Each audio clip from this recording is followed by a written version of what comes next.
Engineer boots are expensive, like shockingly so. But this pair right here turns all that on its head. Welcome, I'm Carl Murawski, and this is the channel that helps you own better, look better, and live better. Look, first and foremost, I want to thank you for watching this video. You could be watching any video on YouTube right now, but you're here with me, and I really do appreciate that, so thank you so much. Now, engineer boots are sort of a niche within a niche. A lot of people aren't even aware that they exist, but for some people, like my buddy Albert, there just is nothing cooler. Now, contrary to popular belief, and I think I might have even perpetuated this myth, engineer boots actually aren't from trained engineers. A lot of people would think that, yes, okay, a laceless boot would really help the firemen, as they were called, as they shoveled coal into old-time locomotives, but that's actually not the case, and my buddy Gabbard from Kreosote did some extensive research. I want to give him full credit here because he went way back in the history of the engineer boot when he was creating his Parler Skar boot. Come to find out, they are a direct descendant from the cowboy boot, but the earliest one that he could find, and possibly the first ones ever, were actually from a US Army cavalry riding boot from 1917. And this boot existed from like 1914 to 1919, so the first one that he could find a picture of, physical evidence, was a 1917 riding boot. Now, engineers are a look for sure. I mean, you either love them or you hate them. A lot of times there's not a ton of middle ground, but they're also cost prohibitive because there is a lot of leather in engineer boots. They're tricky to make the same way any laceless boot is. And for a long time, the bare minimum that you could get, in other words, the most high value engineer out there, was the Wesco Mr. Lou. This was seen as kind of the entry level, and these are still about $750.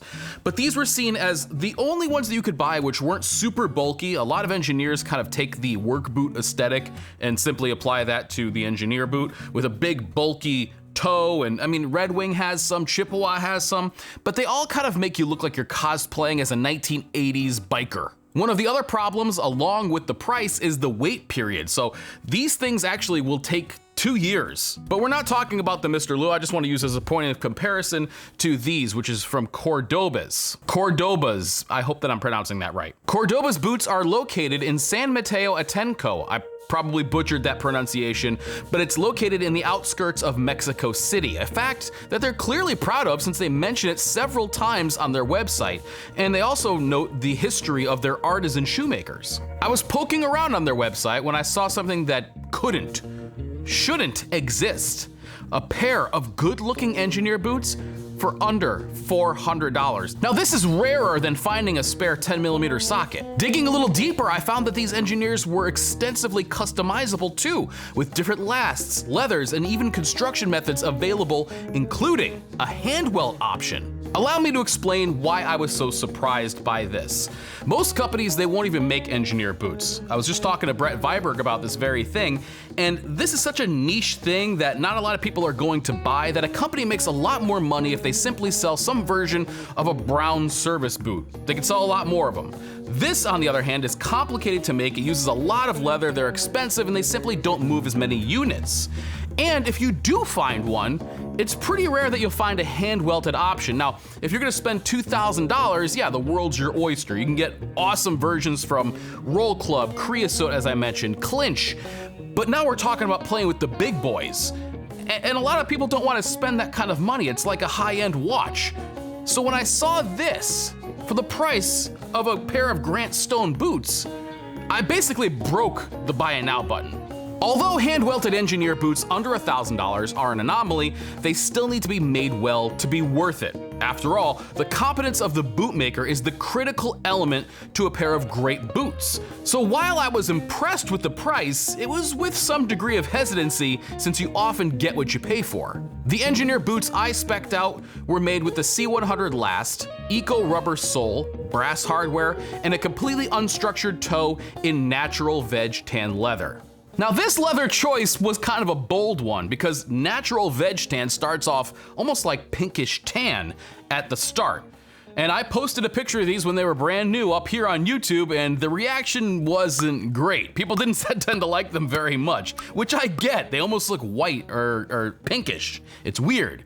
And actually, when I got these and I first brought them in the house, my wife told me, I hate those boots. In no uncertain terms, she hated them. It wasn't the design, it was the color. You know, I mean, like the way that it looked originally was sort of similar to what you see here. It was almost white. And she was like, you're not wearing those when we're together. But I figure what better way to show the way that natural veg tan ages than wearing them for a month straight. The boots arrived very quickly and my initial impression was very good. The stitch lines were straight and neat. The finishing was well executed. I was also impressed with how lightweight they were. Compared to something like the Mr. Lou's, which are pretty heavy, these are far, far lighter. I ordered the Cordobes Engineers in my normal size and they fit just as I expected. Now there isn't a ton of arch support in these, so if you need that, it's best to use an insole. However, fit is always an issue with me when it comes to Engineers. Having a high instep or basically fat feet means that I struggle to get my foot down into the shaft, with my left foot actually being worse than my right. These boots were close. I employed the use of a long shoehorn at first, but within a few days I could pull them on without an issue or without use of a shoehorn. The break-in period was pretty much non-existent, and at the end of the first day, they felt like a well-worn pair of gloves. The sole has a nice profile for this style of boot, and I found it to be more than adequate in most scenarios, never slipping or sliding around in wet conditions. However, if you need more aggression in your sole, well then make sure you check that option when you order your pair. I like the hardware and how low profile it is. They're flat, although the buckles are a little bit bigger. They don't seem to lay as flat as my John Lofgren's, but they certainly don't hang up on my pant leg like some of my other boots do. Now, just to kind of compare it, you can see that these buckles are flat, which is really nice. It means that, you know, your pant slides right over that, although they are pretty chunky. Now, just to compare them, here is the Mr. Lou, which is a little bit low profile compared to this one. You can kind of see that there. And then another example is right here. This is the John Lofgren Engineer, and you can see same thing there, that the Cordobes has a lot more metal to it. It's not an issue of durability. It's more or less just, you know, getting out of the way. However, I think this looks just fine. And like I mentioned, being flat like this without a big roller buckle or swell at the end of it means that it plays nicely with your pant leg. Now, the feel of a lightweight boot in a lightweight leather with an unstructured toe is extremely comfortable. I gotta tell you, you put these things on and it doesn't take long at all for them to just instantly feel almost like you're wearing nothing at all. Now, if you're used to a boot with a lot of structure, you're not gonna find it here. If you're looking for like Pacific Northwest levels of structure around your foot, it's not gonna happen. First thing is that arch, like I mentioned before. Take a look at the arch here in these Westco's. It's like significant, and I love that look. These are extremely comfortable. However, if this is what you need, because everybody's feet are different, that's not gonna be the case right here. Now, if you order one with a higher heel, it may get a little bit better, but I think the overall last and the structure of the boot is not like what you're gonna find in something like this. The other thing that I noticed, obviously there is no structure to the toe, and I asked Cordobes what they use for a heel counter, and they actually use a combination of leather and celastic. So that's not the end of the world. A lot of times, if there's gonna be components that are synthetic, I would prefer that it was in the heel, or at least a place where my pinky's not gonna rub on it all day long. But you know, they have structure, just not as much as you may be used to if it's in one of the more heavy duty boots. Beneath your foot is a vegetable tanned midsole and a steel shank. But let's talk about natural veg tan leather, which is probably the most polarizing thing about these boots. If I had gotten them in brown or black, it would have been a much easier review, but I really wanted to show the way that this stuff ages, and I love the way that natural veg tan looks after some use. And all you're looking at here is simply 1 month of use. And now I wore these things pretty much everywhere for that month. They got plenty of UV exposure, which you can actually see in the almost, it's like a tan line that you would get after a day at the beach right here from where the strap was. And so, you know, the sun will darken them. Everything that you come in contact with is gonna show up on these boots, and that's what I love about them. The fact that they do show your story and kind of the way you use them. It turns them from this light pinkish tan color, as I described earlier, or as you can see kind of on the upper part of the shaft, to a eventually dark caramel color. Now you kind of are seeing like a midway transition right here, but you can clearly see where my pant leg sat. You can even see a little bit of crocking, a little bit of indigo transfer up here, and on the pull loop in the back, but I love the fact that the toe has basically absorbed everything that I've stepped in and through. I should probably wash my hands after this, and it shows it right there on the leather. That's what makes a great pair of boots, is that they end up kind of taking on your story. And I love that about this leather. Now, the question that most people will probably ask themselves is, if I want a John Lofgren or I want a Wesco, will I be happy with the Cordobes boots here? And I think that yes, you probably will be.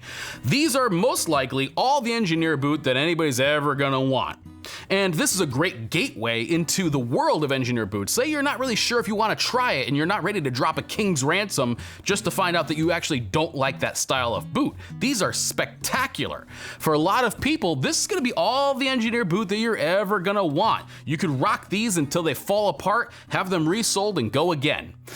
But if you are looking for the level of refinement that you'll find in something like a John Lofgren or even a Wesco, it's not here. And I'm gonna give you one little thing that kind of started to just get at me a little bit.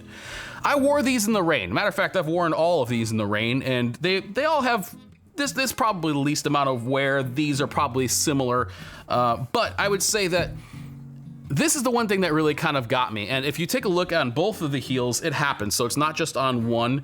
Take a look at that heel. Can you see that little bit of, let me see if I can get this thing to focus.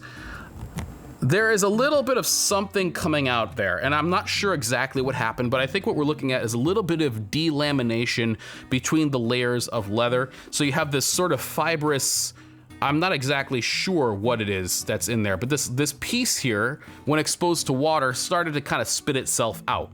Now I could take a razor blade and I could cut that down, polish these things up, and I probably wouldn't have a problem.